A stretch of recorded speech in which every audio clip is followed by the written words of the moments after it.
Mes chers enfants, ce jour-là, il était entre 9 h et 9 h 30 du matin.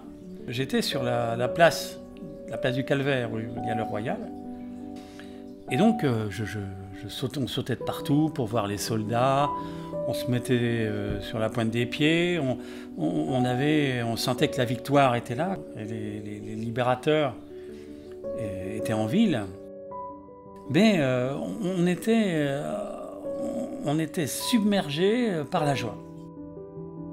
Et je me disais, ah ben, mes petits-enfants seront fiers de tout ça.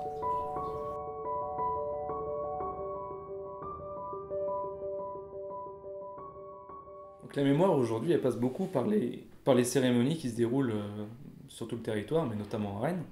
Et à Rennes, il y en a quand même 25 officielles, même si les plus connues, c'est celle du 8 mai et du 11 novembre. Et on se rend compte qu'il y a de moins en moins de personnes qui viennent, même si elle a encore une place importante pour une bonne partie de la population. Et donc la mémoire ne peut plus passer exclusivement par les cérémonies commémoratives.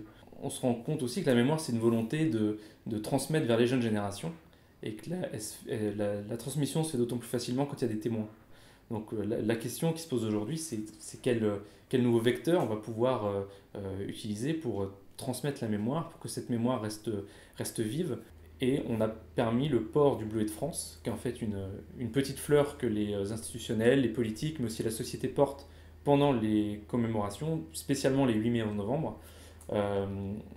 Elle symbolise à la fois le souvenir des anciens combattants, mais c'est aussi une œuvre caritative qui vient en aide aux orphelins, aux veuves de guerre, aux blessés de guerre, mais aussi aux victimes d'attentats.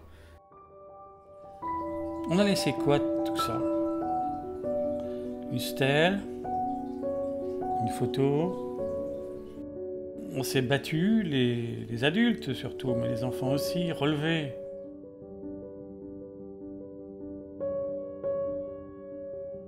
Mes chers enfants, je vais bientôt m'en aller. Je vous prie de vous souvenir de tout ça à tout jamais.